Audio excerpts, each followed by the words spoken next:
Hello प्यारे बच्चों, आज हम करने जा रहे हैं चैप्टर 9 जिसका शीर्षक है प्रदूषण।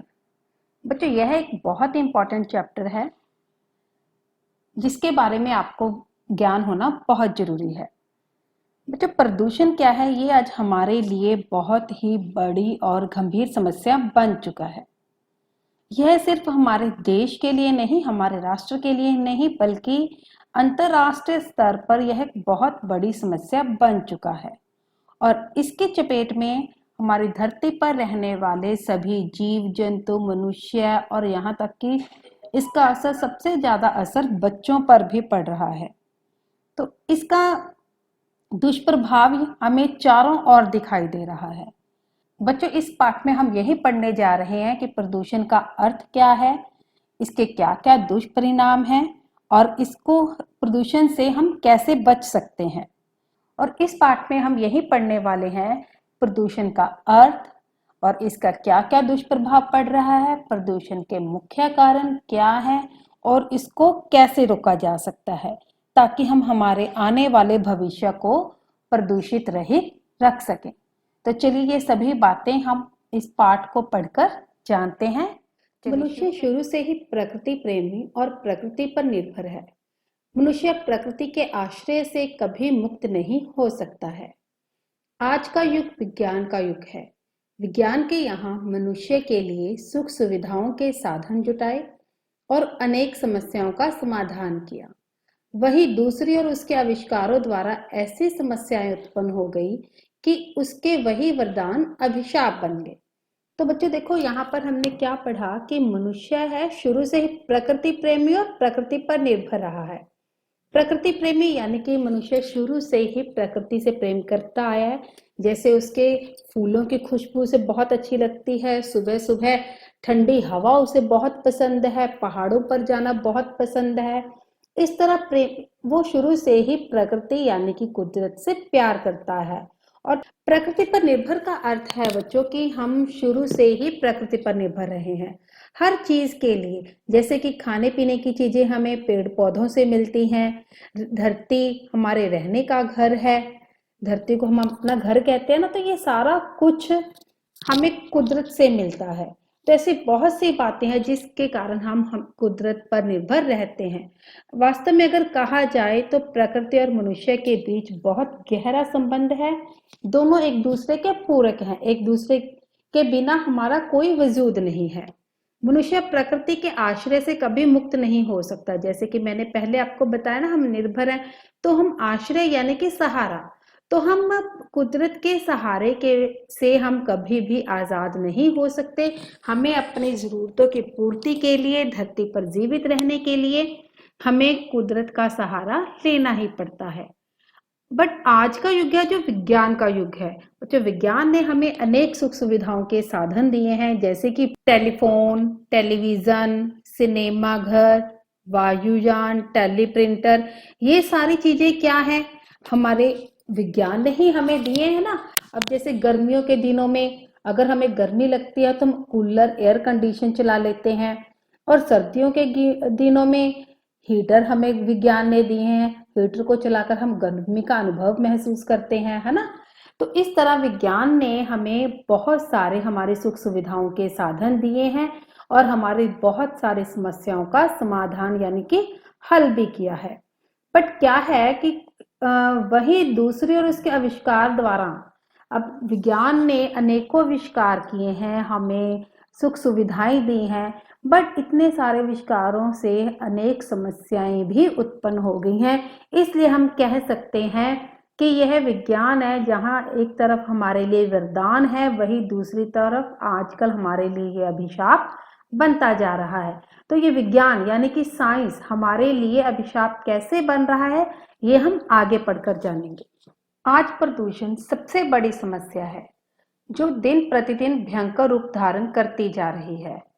प्रदूषण का अर्थ है दूषित या दोष से मुक्त, अर्थात जिसमें दोष या विकार पैदा हो जाए वह प्रदूषित हो जाता है। मनुष्य ने अपने स्वार्थ की पूर्ति के लिए प्रकृति के सभी संसाधनों का दुरुपयोग किया है। उसी का परिणाम प्रदूषण के रूप में हमारे सामने है। तो बच्चों हमने क्या पढ़ा इसमें कि प्रदूषण क्या है, जो हमारे लिए ये आज एक बहुत बड़ी समस्या बन गया है और ये बहुत ही भयंकर रूप धारण कर चुका है। तो प्रदूषण का अर्थ क्या होता है? दूषित, यानी कि दोष से युक्त, यानी कि जिसमें दोष हो, जिसमें अवगुण मिले हों, अर्थात जिसमें दोष या विकार पैदा हो जाए वह प्रदूषित हो जाता है।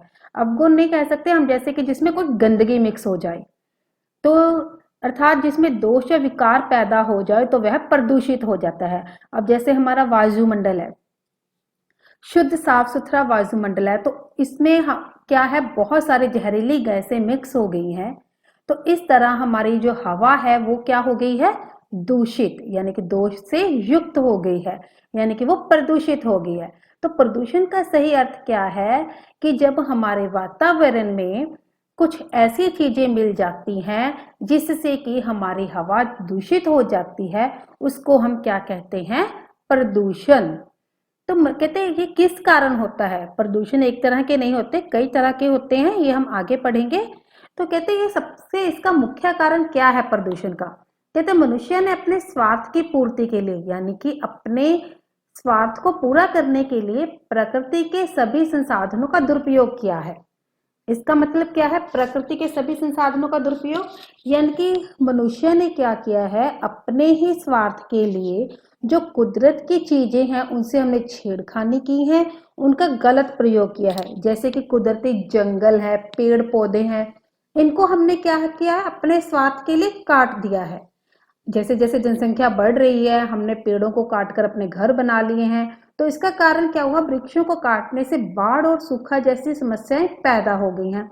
अब हमारे वातावरण में शुद्ध वायु है, बट हमने क्या किया? अपने स्वार्थ की पूर्ति के लिए विज्ञान के नए नए आविष्कारों का आविष्कार करते करते इतनी जहरीली गैसें हमने अपने वातावरण में मिक्स कर दी हैं कि हमारा वातावरण भी दूषित हो गया है।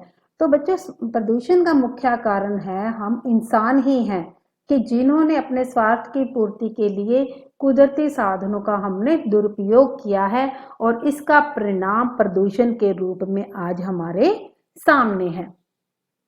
आगे हम पढ़ेंगे कौन कौन से प्रदूषण है। इस प्रदूषण अनेक प्रकार के होते हैं। वैसे तो बच्चों प्रदूषण अनेक प्रकार के होते हैं, बट हम यहाँ पर मुख्य रूप से 4 प्रदूषण के बारे में पढ़ेंगे। नंबर 1 है जैसे वायु प्रदूषण, जल प्रदूषण, ध्वनि प्रदूषण, भूमि प्रदूषण आदि। ये सभी प्रदूषण मानव जाति व अन्य प्राणियों के लिए जीवन घातक सिद्ध हो रहे हैं। प्रदूषण के कारण अनेक प्रकार की बीमारियां पैदा हो रही हैं। तो ये 4 प्रकार के प्रदूषण है: जल प्रदूषण, भूमि प्रदूषण, वायु प्रदूषण और ध्वनि प्रदूषण। तो इन सभी प्रदूषण ने हमारे मानव जाति और सभी प्राणियों के लिए जीवन घातक यानी कि जानलेवा सिद्ध हो रहे हैं। इन प्रदूषण के कारण हमें अनेक प्रकार की बीमारियां पैदा हो रही हैं।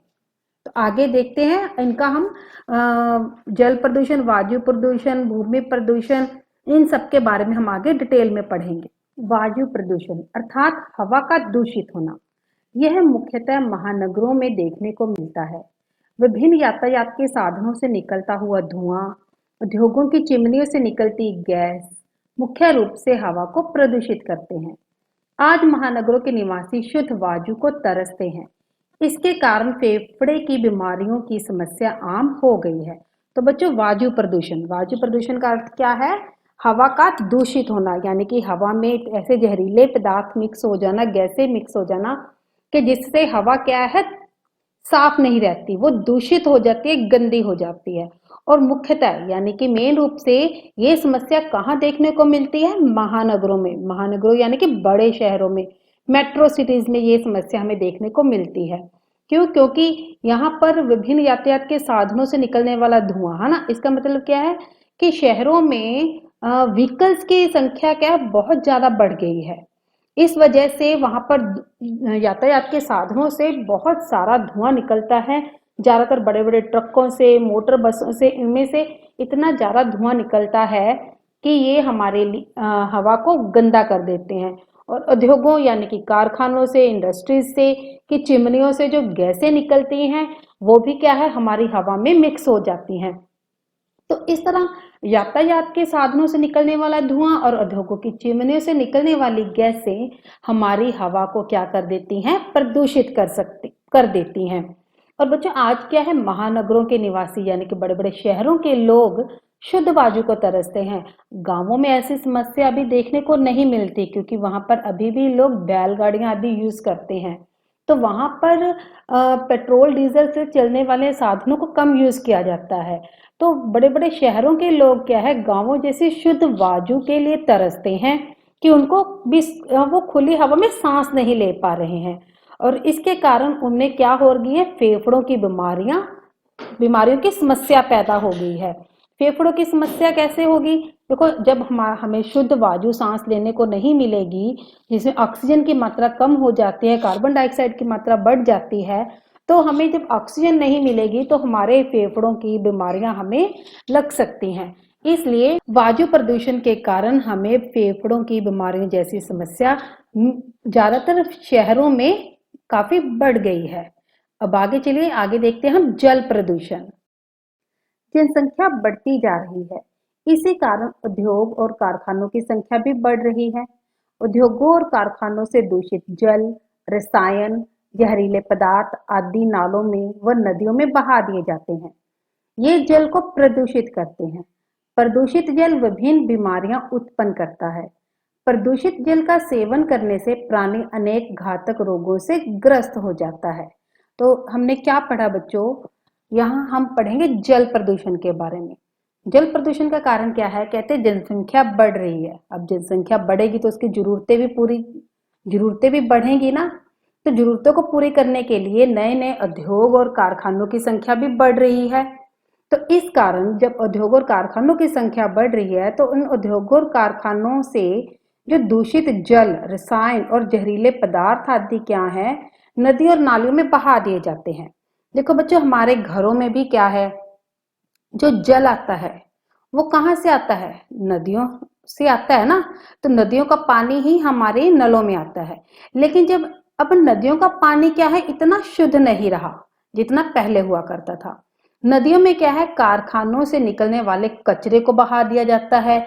अनेक रसायन और जहरीले पदार्थ, इन सारे चीजों को नदियों में बहा दिया जाता है, जिससे नदी का जल क्या है, जहरीला हो जाता है, दूषित हो जाता है। और ये गंदगी जल और ये जब गंदगियां हमारे नदी के पानी में मिक्स हो जाती हैं तो वो जल पीने के योग्य नहीं रहता। हाँ ठीक है, हम मानते हैं कि नदियों का पानी जब हमारे घरों तक पहुंचाया जाता है तो उसको पहले साफ करने की कोशिश की जाती है, फिर हम तक पहुंचाया जाता है, पर फिर भी वह इतना शुद्ध नहीं हो पाता कि हमें बीमारियों से बचा सके। इसलिए आजकल क्या है, हम घरों में फिल्टर वगैरह लगाना शुरू कर दिया है ना, ताकि हमें शुद्ध जल पीने को मिल सके। तो इस तरह जो हम खुद अपने स्वार्थ की पूर्ति के लिए नदियों में, नालों में गंदगी मिक्स करते जाएंगे तो इस तरह हमें शुद्ध जल पीने को नहीं मिलेगा। और इससे क्या है, विभिन्न प्रकार की बीमारियां उत्पन्न हो जाती हैं। सबसे बड़ी बीमारी क्या होती है, हमें पेट की बीमारी। तो सबसे ज्यादा पेट की बीमारियां हमें होती हैं। और प्रदूषित जल का सेवन करने से प्राणी अनेक घातक रोगों से ग्रस्त हो जाता है। ग्रस्त यानी कि वो अनेक रोगों से जकड़ा जाता है, उस अनेक प्रकार की बीमारियां लग जाती हैं। तो इस तरह ये हम इंसान ही खुद जल प्रदूषण का कारण है। आगे देखिए, ध्वनि प्रदूषण। महानगरों में वाहनों, मशीनों, लाउडस्पीकरों के शोर शराबे से ध्वनि प्रदूषण होता जा रहा है। ध्वनि प्रदूषण से मनुष्य तनावग्रस्त होता जा रहा है। मनुष्य का स्वभाव चिड़चिड़ा होता जा रहा है। ध्वनि प्रदूषण के कारण मनुष्य हृदय रोग, उच्च रक्तचाप व मानसिक रोगों का शिकार होता जा रहा है। तो देखो बच्चों, एक ध्वनि प्रदूषण से हमें कितनी बीमारियां लग रही हैं। तो ध्वनि प्रदूषण का मेन कारण क्या है, वाहनों का। जैसे कि मैंने आपको पहले ही बताया कि महानगरों में, शहरों में, सभी जगह वाहनों यानी कि व्हीकल्स की संख्या बहुत बढ़ रही है। तो इससे वाहनों की संख्या बढ़ने से उनके हॉर्न की आवाज से चारों तरफ चौराहे पर अगर हम खड़े हो जाएं तो वाहनों की आवाज, लाउड उनके हॉर्न की आवाज से हमारे कान फटने लग जाते हैं। तो वाहनों के कारण और मशीनों के कारण, इतनी मशीनें चलती हैं, इतने कारखाने चल रहे हैं उनमें मशीनों की आवाज़, और तो और लाउड स्पीकरों की आवाज़। अब जहाँ कोई भी जैसे पॉलिटिक्स हो गया, कोई भी पॉलिटिशियंस हो गया, जो भी अनाउंसमेंट करानी है या कोई शहर में कोई अनाउंसमेंट करानी है, या कोई शादी ब्याह चल रहा है, मैरिज वगैरह का प्रोग्राम, जो कुछ छोटा सा भी हमारा प्रोग्राम होता है, तो हम लाउड स्पीकर की आवाज़ पूरे जोर से कर लेते हैं। तो इस तरह वाहनों, मशीनरों और लाउड स्पीकरों के शोर शराबे से ध्वनि प्रदूषण क्या है, बढ़ता जा रहा है। अब कहते हैं इससे क्या क्या बीमारियां हो सकती है। तनावग्रस्त मनुष्य क्या तनावग्रस्त यानी कि डिप्रेशन में चला जाता है। जब इतना शोर चारों तरफ हमें सुनने को मिलता है तो हमें कुछ भी समझ में नहीं आता, हमारा सिर फटने लग जाता है ना। तो इस तरह क्या है, हमें तनावग्रस्त जैसी बीमारियां होने लगी हैं। मनुष्य का स्वभाव चिड़चिड़ा होने लग जाता है, और तो और इससे हृदय रोग यानी कि हार्ट से रिलेटेड बीमारियां भी होने लगी हैं। उच्च रक्तचाप यानी कि ब्लड प्रेशर, मानसिक रोग यानी कि मेंटली बीमारियां हमें हो रही हैं। तो इस तरह ध्वनि प्रदूषण से मनुष्य अनेक बीमारियों का शिकार हो रहा है, और इसका मुख्य कारण क्या है, वाहनों, मशीनों और लाउड स्पीकरों से निकलने वाली आवाजें। तो इस तरह हमें बच्चों इस पर भी बहुत रोक लगानी चाहिए ताकि हम इन ऐसी बीमारियों से बच सके। तो बच्चों अभी तक हमने वायु प्रदूषण, जल प्रदूषण और ध्वनि प्रदूषण, इनके अभी हमने कारण सारे पढ़ लिए हैं। अब आगे चलिए, अभी हम पढ़ेंगे भूमि प्रदूषण। फसलों की पैदावार बढ़ाने के लिए कीटनाशक दवाओं व रसायनों का प्रयोग अंधाधुंध किया जा रहा है। यह हमारे लिए जहर के समान है। कीटनाशक दवाइयां व रसायनों से भूमि प्रदूषण होता है। भूमि प्रदूषण के कारण मनुष्य को कैंसर जैसी बीमारियों से जूझना पड़ रहा है। तो बच्चों भूमि प्रदूषण क्या है?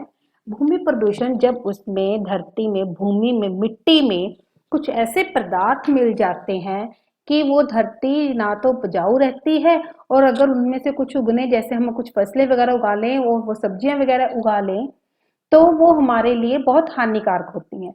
तो सबसे पहले भूमि प्रदूषण का सबसे बड़ा कारण क्या है कि इंसान, जैसे कि पहले कहा है, हमने अपने स्वार्थों की पूर्ति के लिए कुदरती साधनों का दुरुपयोग करना शुरू कर दिया है। उसी तरह मनुष्य ने अपने स्वार्थ के लिए, अधिक पैसा कमाने के लिए, थोड़े समय में ज्यादा से ज्यादा फसल प्राप्त करने के लिए उसने क्या किया है, कीटनाशक दवाइयों और रसायनों का प्रयोग शुरू कर दिया है।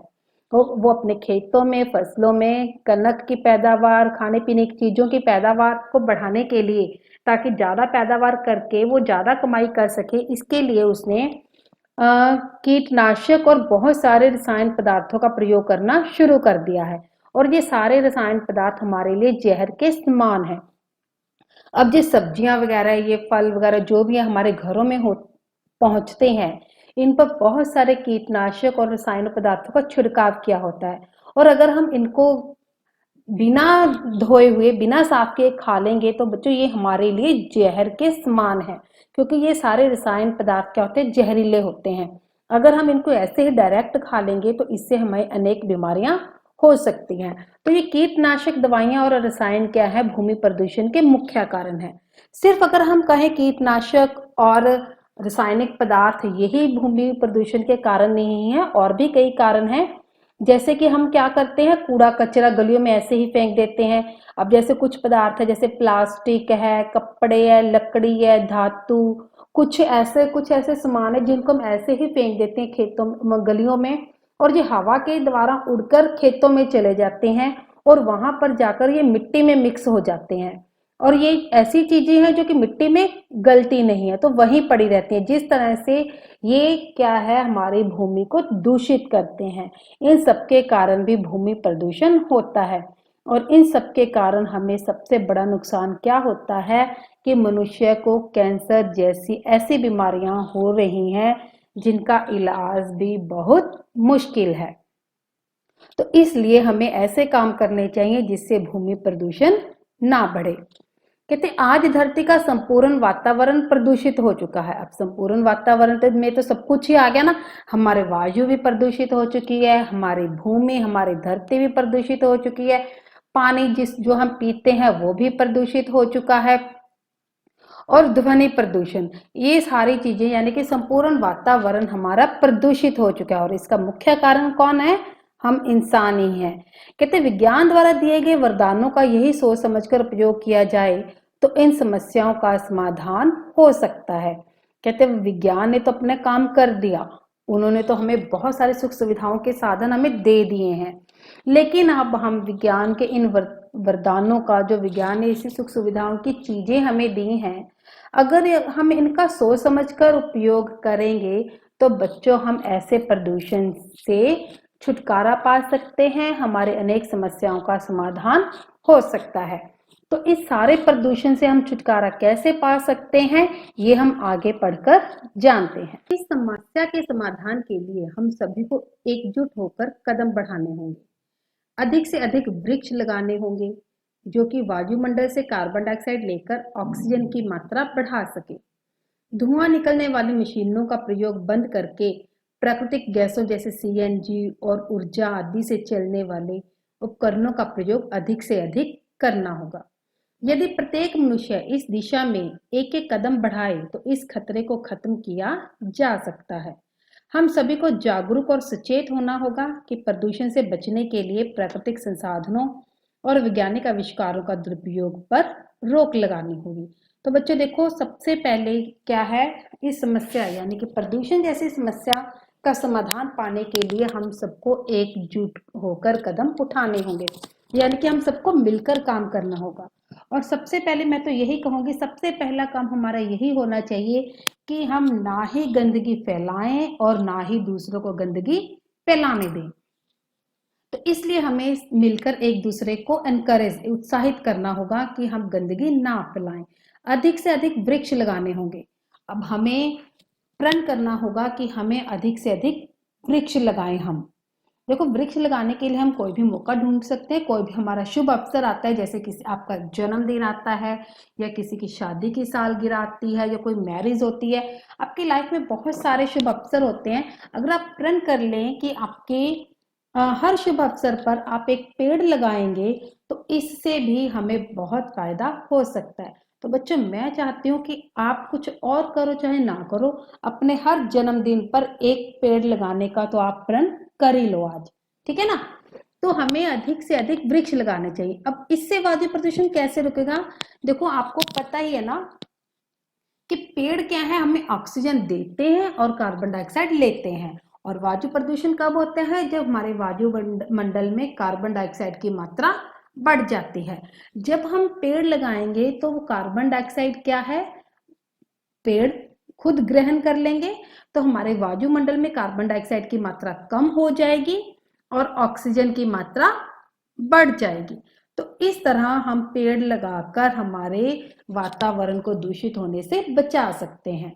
अब धुआं निकलने वाली मशीनों का प्रयोग बंद करके प्राकृतिक गैसों जैसे सीएनजी और ऊर्जा आदि से चलने वाले उपकरणों का प्रयोग हमें अधिक से अधिक करना चाहिए। अब हमें ऐसी मशीनों का प्रयोग नहीं करना चाहिए जिनसे ज्यादा धुआं निकले, और सूर्य से चलने वाली मशीनों का प्रयोग हमें ज्यादा से ज्यादा करना होगा। अब जैसे देखो बच्चों, आप कहीं जा रहे हो, आप और आपका दोस्त है ना, कहीं जा रहे हो, अलग अलग एक्टिवा से जाओगे और उनसे धुआं निकलेगा, दो एक्टिवा से धुआं निकलेगा तो वायु प्रदूषण बढ़ेगा। अगर आप दो की जगह एक ही व्हीकल पर जाओगे तो इस तरह हम वायु प्रदूषण को रोक सकते हैं। और बिजली की जगह अगर हम सूरज से निकलने वाली सूरज की ऊर्जा का प्रयोग करने वाले उपकरणों का प्रयोग करें तो इससे भी हम रोक सकते हैं। जैसे कि बिजली से चलने वाले गीजर आदि का प्रयोग हम ना करके सोलर ऊर्जा के बहुत सारे प्रोडक्ट आते हैं मार्केट में, अगर हम उनको यूज करें, उनको अपने घरों में लगाएं तो हम सूरज की रोशनी का बहुत से अच्छे से प्रयोग कर सकते हैं। तो इस तरह हम वायु प्रदूषण को रोक सकते हैं। तो इस तरह बच्चों, हमें हर मनुष्य को एक से एक कदम मिलाकर आगे बढ़ेंगे हम सभी तो इस खतरे को हम कम कर सकते हैं। और हम सभी को जागरूक और सचेत होना चाहिए कि हम प्रदूषण को, किसी भी तरह का प्रदूषण हो, उसको कैसे रोक सकते हैं, उससे हम कैसे बच सकते हैं। तो हमें प्राकृतिक साधनों का और वैज्ञानिक आविष्कारों का दुरुपयोग पर भी रोक लगानी होगी। तो बच्चों, इसलिए हमें प्रदूषण को रोकने के लिए हर तरह से कोशिश करनी चाहिए और दूसरों को भी जागरूक करना चाहिए, ताकि हम हमारे आने वाले भविष्य को प्रदूषण रहित रख सके। मैं आशा करती हूँ कि आपको ये पाठ बहुत अच्छे से समझ आ गया होगा। धन्यवाद।